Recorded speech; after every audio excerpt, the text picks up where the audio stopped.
Doctor डोले neurospine bone Ayurveda super speciality hospital सर्व प्रकारच्या मेंदूच्या, मणक्याच्या, सांध्यांच्या आणि हाडांच्या आजारावर विना ऑपरेशन प्रभावी उपचार. आजार पॅरालिसिस, मायग्रेन, पार्किन्सन्स, एव्हियन, अव्हस्क्युलर नेक्रोसिस, तसेच मानदुखी, कंबरदुखी, गुडघ्यांची झीज, मणका सरकणं, खांदे अडकणं, आमवात, स्पोर्ट्स इंजुरीज, सायटिका, तसेच मणक्यांमधील जागा कमी होणं. विशेष उपचार पद्धती पंचकर्म, नाडी परीक्षा, cupping therapy, physiotherapy, traction, acupressure, मर्मचिकित्सा, अग्निकर्म, विघ्नकर्म, तसेच ॲक्युपंक्चर, आधुनिक चिकित्सा. नमस्कार, मी डॉक्टर अमित डोले, MD आयुर्वेदा. माझे पश्चिम महाराष्ट्र प्रथमच असे संगमनेर येथे doctor Dole neuro spine bone Ayurveda super speciality hospital आहे. माझ्या हॉस्पिटलमध्ये Panchakarma unit, x ray unit, physiotherapy unit, general ward, special room अशा सर्व प्रकारच्या सुविधा आहेत. तर एकदा तुमच्या सर्व जुन्या आजारांसाठी हॉस्पिटलला अवश्य भेट द्या.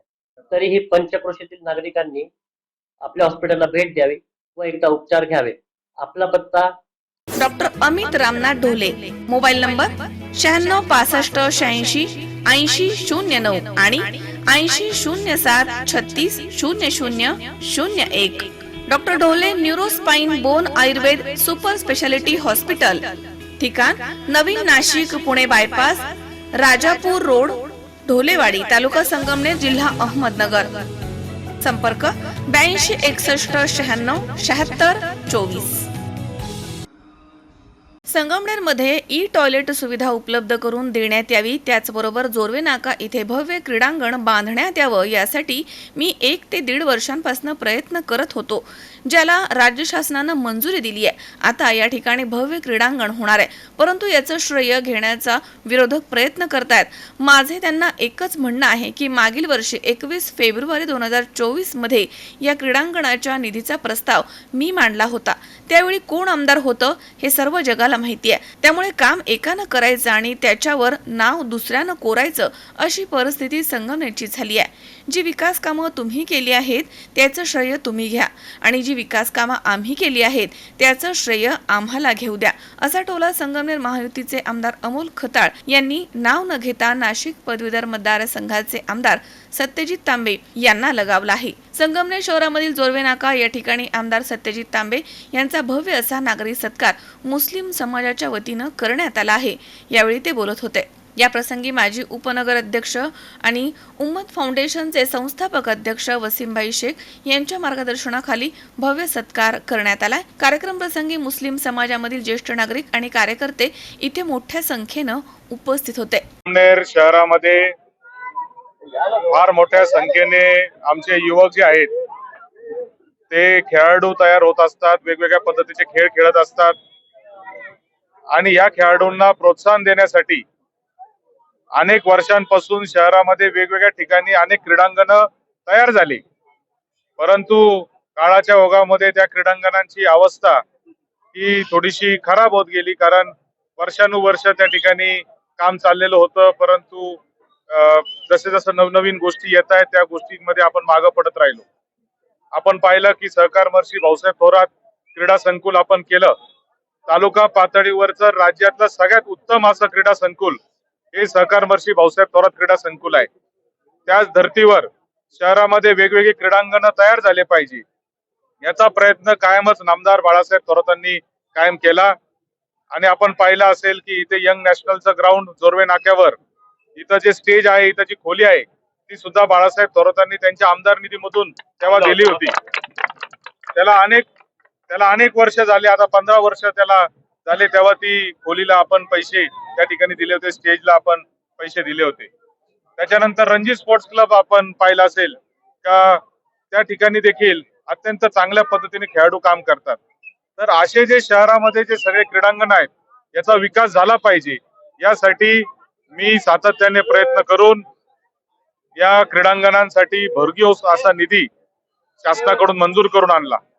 सहकार महर्षी भाऊसाहेब थोरात क्रीडा संकुल जे आहे, ज्याच्यासाठी सहकार महर्षी स्वातंत्र्य सेनानी भाऊसाहेब थोरातांनी पुढाकार घेतला, तिथं जागा नव्हती, नगरपालिकेची जागा नाहीये ती जागा गोखले एज्युकेशन सोसायटीची जागा होती. भाऊसाहेब थोरातांनी त्याच्यामध्ये पुढाकार घेऊन तिथे जागा कमी पडत होती, तर शेतकी संघ जो आहे आपला संगमनेर तालुका शेतकी संघ, त्याची 1 एकर जागा विना मोबदला विना आठ स्टेडियमला दिली आणि त्याच्यातून ते स्टेडियम उभं राहिलेलं आहे. आणि म्हणून आपण त्याला सहकार वर्षी भाऊसाहेब थोरात क्रीडा संकुल नाव दिलेलं आहे. मग त्या धर्तीवर आता ते क्रीडा संकुल देखील 15 वर्षापूर्वी आपण तयार केलं. तिथे पण अजून नवनवीन गोष्टी करणं गरजेचं आहे. त्या गोष्टी करण्यासाठी 3 कोटी रुपयाचा निधी क्रीडा खात्याच्या मार्फत आपण मंजूर करून आणला. बॅडमिंटन स्टेडियम, बॅडमिंटन हॉल जो आपला आहे तो जुना झालेला आहे. तो नवीन बॅडमिंटन हॉल करण्यासाठी त्याची जी भिंत सिद्धार्थ शाळेच्या बाजूची आहे ती वाकलेली आहे, ती भिंत नवीन परत करण्यासाठी अजून महाराष्ट्र क्रिकेट असोसिएशन आणि बीसीसीआयच्या अधिकाऱ्यांनी मध्यंतरी आपल्या क्रीडा संकुलला भेट दिली आणि त्यांनी सांगितलं की अजून या 4 गोष्टी जर तुम्ही केल्या तर आम्ही अजून तुमच्या खेळाडूंना त्या ठिकाणी पाठवू शकतो आणि त्यांना देखील त्या ठिकाणी चांगल्या पद्धतीने पुढे जायला संधी क्रिकेटमध्ये राहू शकते. तर ती जी डागडोजी करायची आहे त्याला जो निधी लागणार आहे या सगळ्याला मिळून आपण 3 कोटी रुपयाचा निधी क्रीडा विभागाकडून मंजूर करून घेतला. राहिला प्रश्न यंग नॅशनलचा, तर यंग नॅशनल ग्राउंड जे आहे ते मी 1.5-2 वर्षापूर्वी इथले नगरसेवक वसीमबाई यांच्या वाढदिवसाच्या निमित्ताने इथे क्रिकेटच्या स्पर्धा झाल्या होत्या. त्या स्पर्धेला मी आलो होतो आणि त्यावेळेस मी पाहिलं की या क्रीडांगणाची आता थोडीशी दुरावस्था झालेली आहे. त्यावेळेस मी जाहीर केलं होतं 2 वर्षापूर्वी की इथे मी मुलांसाठी लाईटची व्यवस्था करेल आणि साईडला बसण्याची, जसं स्टेडियमला छोट्या पायऱ्या असतात त्या पद्धतीने व्यवस्था करेल आणि ते काम करण्यासाठी 1 कोटी रुपयाचा निधी हा आपण या ठिकाणी यंग नॅशनलच्या ग्राउंडला देखील दिलेला आहे. हा जो यंग नॅशनलच्या ग्राउंडला पण जो आपण 1 कोटीचा निधी दिलाय याच्यामुळे आता या ग्राउंडला कंपाऊंड तयार होणार आहे. म्हणजे कोणी अतिक्रमण करू शकणार नाही, त्या जागेमध्ये खेळाडू सोडून दुसरं कोणी जाणार नाही. त्यासाठी तिथे आपण कंपाऊंड वॉल आणि कंपाऊंडच्या आतमध्ये पायऱ्या, जेणेकरून आपण तिथं व्हॉलीबॉल असेल, बास्केटबॉल असेल किंवा क्रिकेट असेल, कुठल्या पद्धतीचे सामने जर घेतले तर तिथे लहान मुलं असतील किंवा जे प्रेक्षक असतील त्यांना बसायची व्यवस्था त्या ठिकाणी तयार होईल. म्हणजे आतमध्ये सामने चालतील, बाजूने लाईट लागलेल्या असतील आणि त्याचबरोबर त्या ठिकाणी लोकांना, प्रेक्षकांना बसायची देखील सोय होईल, जेणेकरून या भागातल्या, आता मी बऱ्याच वेळा पाहतो की संध्याकाळी इथं मुलं व्हॉलीबॉल खेळत असतात, बास्केटबॉल खेळत असतात किंवा क्रिकेट खेळत असतात. या मुलांना एक अद्ययावत व्यवस्था या ठिकाणी करण्याचा प्रयत्न आपण या निमित्ताने केलेला आहे. खरं तर आजपर्यंत आपण कधी कुठलाही निधी मंजूर करून आणला, कधी मंजूर केला, कधी कामं झाले, कधी झाले करोडो रुपयाचे कामं शहरात झाले, पण आपण त्याचा गाजावाजा कधी करत नाही. आणि भूमिपूजनाचे कार्यक्रम सुद्धा आपण फार कमी करतो. जेव्हा गरज पडेल तेव्हाच आपण भूमिपूजनाचं काम करतो किंवा शक्यतो आपण लोकार्पणाचे कार्यक्रम हे जास्त करत असतो. मात्र आता काही काळामध्ये असं फॅड सुरू झालेलं आहे की करायचं एकानी आणि दुसऱ्यांनी त्याच्यावर नाव करायचं, हा जो प्रकार चालू झालेला आहे त्या प्रकारामुळे नाईलाज असतो. आता प्रत्येक छोट्या मोठ्या कामाचा आम्हाला सांगावं लागणार आहे येऊन. आता शहरामध्ये ई टॉयलेट 21 फेब्रुवारी 2024 ला, 21 फेब्रुवारी 2024 म्हणजे आजपासून जवळजवळ 1 वर्ष आधी मी मंजूर करून 10 ठिकाणी अद्ययावत ई टॉयलेट आणले. असे अद्ययावत आहेत की तुम्हाला मुंबई पुण्यामध्ये सुद्धा ई टॉयलेट असे दिसणार नाही. इतके चांगले टॉयलेट शहरामध्ये 1 कोटी रुपयामध्ये 10 ठिकाणी आपण मंजूर करून आणले. आता मंजूर करून आणल्यावर काही लोक म्हणायला लागले का ते मीच केले.